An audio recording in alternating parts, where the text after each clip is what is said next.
ഒരു മൗലവിയുടെ ക്ലാസ്സിൽ നമ്മൾ കടയിൽ നിന്നും 99 രൂപയ്ക്ക് സാധനം വാങ്ങി 100 രൂപ കൊടുത്താൽ ബാക്കി 1 രൂപയ്ക്ക് പകരം മിഠായി നൽകുന്നത് പലിശയാണെന്ന് പറഞ്ഞിരുന്നു. അതെങ്ങനെയാണെന്ന് മനസ്സിലായില്ല, വിശദീകരിക്കാമെന്നാണ് ശ്രോതാക്കൾ ചോദ്യം. ഇവിടെ അതായത് വ്യത്യസ്തങ്ങളായ അഭിപ്രായങ്ങളുള്ളൊരു വിഷയം. ഇവിടെ നമ്മൾ മനസ്സിലാക്കേണ്ടത് എന്താണെന്ന് വെച്ച് കഴിഞ്ഞാൽ, ഇപ്പോൾ കച്ചവടത്തിൽ ഉണ്ടാകേണ്ട പ്രധാനപ്പെട്ട ഒരു നിബന്ധനയുടെ കൂട്ടത്തിൽപ്പെട്ടാണ് തറാളി, പരസ്പരം തൃപ്തരായിരിക്കണമെന്നുള്ളതാണ്. വാങ്ങുന്നവനും കൊടുക്കുന്നയാളും തമ്മിൽ പരസ്പരം തൃപ്തനായിരിക്കുക എന്നത് കച്ചവടത്തിൻ്റെ നിബന്ധനകളുടെ കൂട്ടത്തിൽ അള്ളാഹു വിശുദ്ധ ഖുർആനിലൂടെ തന്നെ പറഞ്ഞ കാര്യം. വലാ തഅ്കുലു അംവാലക്കും ബൈനക്കും ബിൽ ബാത്തിൽ. അതുപോലെ തന്നെ തറാലിൻ്റെ പ്രത്യേകമായിക്കൊണ്ട് തന്നെ ആയത്തുകളിൽ വന്ന കാര്യമാണ് പരസ്പരം തൃപ്തി ഉണ്ടാവുക എന്നുള്ളത്. അപ്പോൾ ഈ കച്ചവടം തിജാറത്തുമായി ബന്ധപ്പെട്ട മസ്അലകൾ ചർച്ച ചെയ്യുന്ന ഫുഖഹാക്കൾ അല്ലെങ്കിൽ ഫിഖ്ഹിൻ്റെ ഗ്രന്ഥങ്ങൾ എടുത്ത് നോക്കുമ്പോൾ മുമ്പ് സൂചിപ്പിച്ചതുപോലെ തന്നെ ഈ കച്ചവടം എന്നുള്ളതൊക്കെ തികച്ചും നമ്മുടെ നിയ്യത്തിൻ്റെ അടിസ്ഥാനത്തിലാണ്. നമ്മുടെ നിയ്യത്തിൻ്റെ അടിസ്ഥാനത്തിലാണ് കച്ചവടത്തിൽ ഹലാലുകളും ഹറാമുകളും വരിക. ഇപ്പം നമുക്ക് അള്ളാഹു കച്ചവടം അനുവദിച്ചു തന്നത് തഅവനു അലൽ ബിർരി വത്തഖ്വ എന്നതിൻ്റെ അടിസ്ഥാനത്തിലാണ്. അപ്പോൾ അതുകൊണ്ട് തന്നെ കച്ചവടം ചെയ്യുന്നയാളുടെ മനസ്സ് സമ്പൂർണ്ണമായിട്ടും അത് കച്ചവടം എന്നുള്ള നിലക്ക് തന്നെ കാണണമെന്നതാണ്. അവിടെ നിയ്യത്തിൽ മാറ്റം വന്നു കഴിഞ്ഞാൽ ആ കച്ചവടം ഹറാമാവും. അതായത് ഇപ്പോൾ നിങ്ങളുടെ കൈവശം ഒരു വസ്തു ഉണ്ട്, എൻ്റെ കൈവശം കാശുണ്ട്. അപ്പോൾ നിങ്ങൾക്ക് കാശിൻ്റെ ആവശ്യമുണ്ട്, എനിക്ക് ആ വസ്തുവിൻ്റെ ആവശ്യമുണ്ട്. എനിക്ക് ആ വസ്തു കിട്ടുന്നതോടുകൂടി എനിക്ക് കുറേ ഉപകാരം ഉണ്ടാവും, അതേപോലെ തന്നെ നിങ്ങൾക്ക് കാശ് കിട്ടുന്നതോടുകൂടി നിങ്ങൾക്ക് അതിൻ്റെ ഉപകാരവും ഉണ്ടാവും. അപ്പോൾ നമ്മൾ രണ്ടുപേരും അത് തൃപ്തരായി.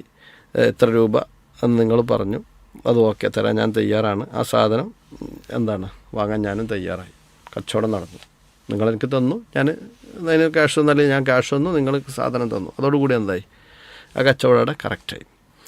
രണ്ടാമത് അവിടെ നമ്മൾ മനസ്സിലാക്കേണ്ടത് എന്താണെന്ന് വെച്ച് കഴിഞ്ഞാൽ, ഞാൻ നിങ്ങളെ കയ്യിലുള്ള ആ വസ്തു ലഭിക്കുക എന്നതല്ല എൻ്റെ ഉദ്ദേശം. മറിച്ച് നിങ്ങളുമായിട്ട് ഒരു ചെറിയൊരു ബന്ധം ഇപ്പോൾ ഉണ്ടാക്കിയിട്ട് കഴിഞ്ഞാൽ അതെനിക്കെന്താവും, മറ്റെന്തെങ്കിലും ഞാൻ ലക്ഷ്യം വെക്കുന്നത് നിങ്ങളെ വെച്ചുകൊണ്ട് മറ്റു പല കാര്യങ്ങളും നേടിയെടുക്കാനാണ്. അതിന് സ്വാഭാവികമായിട്ടും വഴിയൊരുക്കുന്ന ഒരു സംഭവം മാത്രമാണിത്. ഇപ്പോൾ ബാഹ്യമായ നിലക്ക് കാണുമ്പോൾ ഇതിലും രണ്ടും തമ്മിൽ വ്യത്യാസമില്ല. നടക്കുന്ന കാര്യങ്ങളിൽ എന്താണ്, ഞാൻ കാശ് കൊടുക്കുന്നു, സാധനം വാങ്ങുന്നു, പക്ഷേ എൻ്റെ ഉദ്ദേശം മറ്റൊന്നാണ്. അതുകൊണ്ട് എന്താവില്ല, അവിടെ സിൽഅ ഗൈറു മഖ്സൂദയാണ്. അങ്ങനെ പറയാം, സിൽഅ ഗൈറു മഖ്സൂദ എന്നാണ് പറയാം. അതായത് നിങ്ങളുടെ അടുത്തുള്ള സിൽഅത്തല്ല എൻ്റെ ഉദ്ദേശം മറ്റെന്തോ ആണ്. മനസ്സിലാണ്ടല്ലോ. ഇപ്പോൾ നമ്മുടെ നാട്ടിൽ പലപ്പോഴും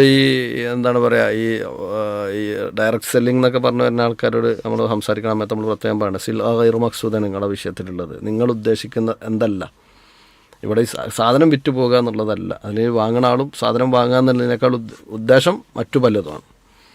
അപ്പോൾ ആ ഉദ്ദേശം മാറിയത് കൊണ്ട് തന്നെ സിൽഅ മഖ്സൂദയാണ് കച്ചവടം ശരിയാണെങ്കിൽ.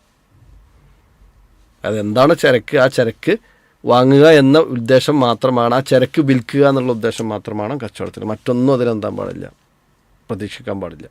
അതിനെന്ത് പ്രതീക്ഷിക്കുന്നുണ്ടെങ്കിലും ആ പ്രതീക്ഷിക്കുന്നതൊക്കെ ഇതിൻ്റെ ഭാഗമായി വരുന്ന പലിശയാണെന്ന്, ഹറാമുകളാണ് എന്ന് പണ്ഡിതന്മാർ പറയുന്നത് കാണാൻ പറ്റും.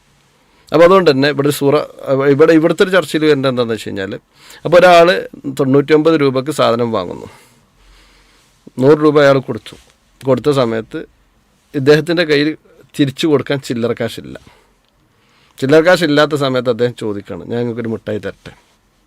അപ്പോൾ അദ്ദേഹം പറയും, ഓക്കെ തന്നോളൂ, പ്രശ്നമില്ല. കാരണം എന്താണ്, അദ്ദേഹം അതിൽ തൃപ്തനാണ്. ആ 1 രൂപേൻ്റെ മിഠായി വാങ്ങുന്നതിന് കുഴപ്പമില്ല. അതേ സമയത്ത് പലയിടങ്ങളിലും ചോദിക്കലും പറയലൊന്നുമില്ല. ഈ പണം ഈ മിഠായി കൊടുക്കും. വാങ്ങുന്ന വ്യക്തി ചിലപ്പോൾ അവിടെ തർക്കിക്കാൻ നിന്ന് കഴിഞ്ഞാൽ അദ്ദേഹത്തിൻ്റെ ആത്മാഭിമാനം ചോദ്യം ചെയ്യപ്പെടുന്നൊരു സാഹചര്യം ഉണ്ടാകുന്ന ഭയപ്പെട്ട് മാത്രം വാങ്ങിക്കൊണ്ടു പോകുന്നൊരവസ്ഥ ഉണ്ട്. അവിടെ എന്തല്ല, ഇദ്ദേഹം ഒരിക്കലും ഇതിൽ തൃപ്തനല്ല എന്നതുകൊണ്ട് കച്ചവടത്തിലെ തറാളി എന്ന് പറയുന്ന സംഭവം തന്നെ എന്താകുന്നു, അവിടെ ഇല്ലാതെയാകുന്നുണ്ട്. അതോടുകൂടി അതെന്തായി, അത് നിഷിദ്ധമായി വരുന്ന രീതി വന്നു. അതുപോലെ തന്നെ ഇപ്പോൾ ഈ കച്ചവടത്തിൽ വരുന്ന മറ്റൊരു സംഭവമാണ് റസൂലുള്ളാഹി സ്വല്ലല്ലാഹു അലൈഹി വസല്ലമ ഒരു കച്ചവടത്തിൻ്റെ ഉള്ളിൽ 2 കച്ചവടം നടത്തുന്നത് നിഷിദ്ധമാക്കിയിട്ടുണ്ട്. അപ്പോൾ ആ നിഷിദ്ധമാക്കിയതിനെ ചർച്ചയിൽ ഇങ്ങനെയാണ് കാണുന്നത്. അതായത് അൽ ബൈഅത്താനി ഫിൽ ബൈ, എന്നുള്ള ചർച്ചയുണ്ട്. അപ്പോൾ അൽ ബൈഅത്താനി ബിൽ ബൈഇൻ്റെ അടിസ്ഥാന രീതി എന്താണെന്ന് വെച്ച് കഴിഞ്ഞാൽ, ഇപ്പോൾ എനിക്ക് നിങ്ങൾക്ക് എൻ്റെ കയ്യിലുള്ള ഈ ഫോൺ ആവശ്യമുണ്ട്. അപ്പോൾ ഈ ഫോണിന് വേണ്ടി നിങ്ങൾ വില പറയും, എനിക്കറിയാം ഇത് നിങ്ങൾക്ക് വേണം, നിങ്ങളെന്ത് വില കൊടുത്തിട്ട് ഇത് വാങ്ങുമെന്ന് ഉറപ്പാണ്. അപ്പം ഞാൻ ഇതിൻ്റെ കൂടെ ഒരു വസ്തു മുമ്പിൽ വേറെ വെച്ചിട്ട് പറയും, ഇതും കൂടി വാങ്ങുകയാണെന്നുണ്ടെങ്കിൽ ഈ ഫോൺ ഞാൻ തരും. അങ്ങനെ നിങ്ങൾക്ക് ഈ ഫോൺ എടുക്കാം, പ്രശ്നമില്ല, ഞാൻ തരാൻ തയ്യാറാണ്. പക്ഷേ ഇതിൻ്റെ കൂടെ എന്ത് വാങ്ങണം? ഈ സാധനം കൂടി വാങ്ങണം. ആ സാധനം നിങ്ങളെ സംബന്ധിച്ചിടത്തോളം ആവശ്യമുള്ളതല്ല, പക്ഷേ നിങ്ങൾ നിർബന്ധിതനാകണം. എന്ത്? ഈ ഫോണ് വാങ്ങുന്നതോട് കൂടി അത് വാങ്ങൽ നിർബന്ധിതനാകണം. അഥവാ അത് ഒന്നുകിൽ എന്നെ സംബന്ധിച്ചിടത്തോളം അത് വേറെ നിലക്ക് കച്ചവടം ചെയ്ത് പോകില്ല. അപ്പം ഞാൻ എന്താക്കുന്നു, ഇതിൻ്റെ ഒരു ആവശ്യക്കാർ വന്നപ്പോൾ ഇതിൻ്റെ കൂടെ അതും കൂടെ വെച്ച് നൽകുന്ന രീതി. അപ്പോൾ ഒരു കച്ചവടക്കാരനെ സംബന്ധിച്ചിടത്തോളം അയാളെ കുറേ ഡേറ്റ് ചെയ്യാനായാലും മിഠായിയാണ്, ഇത് വേറെ നിൽക്കുന്നുണ്ടാവില്ല, വിറ്റ് പോകില്ല എന്ന് അയാൾക്ക് ഉറപ്പുണ്ട്. അപ്പോൾ ആ ഒരു നെയ്യത്തോട് കൂടിയാണ് എന്താക്കുന്നത്, ഇത് കൊടുക്കുന്നതെന്നുണ്ടെങ്കിൽ ആ നെയ്യത്തിൻ്റെ അടിസ്ഥാനത്തിൽ ഏതിലേക്കും വരും ഇത് ബൈ അത്താനിഫിൽ ബൈ എന്നുള്ള രംഗത്ത് അപ്പോഴാണ് ഇത് വരിക. അപ്പോൾ ഇങ്ങനെ നോക്കുമ്പോഴൊക്കെ ഇതിൽ ആകെ ഹലാലാകുന്നൊരു സമയം എപ്പോഴാണെന്ന് വെച്ചാൽ, നമുക്ക് അങ്ങനത്തെ ഒരു പ്രയാസം ഉണ്ടെങ്കിൽ നമുക്ക് നേരിട്ട് എന്താക്കാം, ചോദിച്ച്. അതല്ലാതെ ആദ്യം തന്നെ ബാക്കി കൊടുക്കാനുള്ളതിന് പകരം മിഠായി കൊടുക്കുക എന്നുള്ള നിലക്ക് സാധനം കൊണ്ടുവന്ന് വെക്കുക എന്ന് പറയുന്ന രീതി എന്തായാലും ശരിയല്ല. അപ്പോൾ നമ്മുടെ നാടുകളിൽ പലപ്പോഴും വിവാദങ്ങൾ ഉണ്ടാകുന്നതും മറ്റൊക്കെ നമ്മളിതിൽ കാണേണ്ടതാണ്. അത് കഴിഞ്ഞ കുറച്ച് ദിവസങ്ങൾക്ക് മുമ്പ് ഇപ്പോൾ കോഴിക്കോട് ഭാഗത്തൊരു ടോളിൽ ഉണ്ടായ വലിയ പ്രശ്നം നമ്മൾ ഇതിലൊക്കെ കണ്ടതാണ്. അത് ഒരു ഡോക്ടർക്ക് ഈ പറഞ്ഞ പോലെ തന്നെ ടോളിൽ കൊടുക്കുന്ന സമയത്ത് ബാക്കി ഒന്നും ഇദ്ദേഹം അതിന് ടോൾ ബൂത്തിൽ നിന്ന് മിഠായിയെ ബാക്കി കൊടുക്കുക. അദ്ദേഹം ഒരിക്കലും എന്താക്കലില്ല, ആ മിഠായി വാങ്ങി കഴിക്കലില്ല. അദ്ദേഹം കാറിൽ തന്നെ വെച്ച് മറ്റൊരിക്കൽ ഈ മിഠായി എല്ലാം കൂടെ കൂട്ടി ടോളിൻ്റെ പൈസ ആയ സമയത്ത് എന്തായി, ആ മിഠായി നന്നായിട്ട് കൊടുത്ത് ടോൾ ബൂത്ത് കൊടുത്തു. പിന്നൊരു യാത്രയിൽ ടോളർ വാങ്ങാൻ തയ്യാറായില്ല.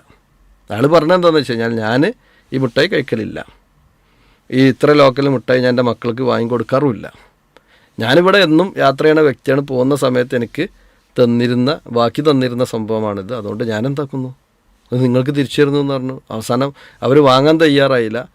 മാത്രമല്ല അവസാനം പോലീസ് ഇടപെട്ടുകൊണ്ട് അവസാനം എന്തായി, അവരോട് നിർബന്ധിപ്പിച്ച് വാങ്ങിക്കുകയാണ് ചെയ്തത്. കാരണം നിങ്ങൾ തിരിച്ചു കൊടുക്കുന്നുണ്ടെങ്കിൽ എന്താക്കണം, വാങ്ങണം എന്നുള്ളതാണ്.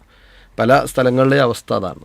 അപ്പോൾ അതുകൊണ്ട് തന്നെ ഈ കാര്യങ്ങളൊക്കെ നമ്മൾ എന്താക്കണം, ഒരു കച്ചവടം എന്ന് പറഞ്ഞാൽ എങ്ങനെയെങ്കിലും പൈസ ഉണ്ടാക്കുക എന്നുള്ളതല്ല, നമുക്ക് അതിൽ നിന്ന് ചെറിയൊരു വരുമാന ലാഭമോ കിട്ടുന്നു എന്നത് അല്ല, മറിച്ച് എന്താണ്, അത് കിട്ടുന്നത് സമ്പൂർണ്ണമായിട്ടും തൃപ്തിയോട് കൂടിയായിരിക്കണം എന്നുള്ളതാണ് ആ വിഷയത്തിൽ സൂചിപ്പിക്കാനുള്ളത്.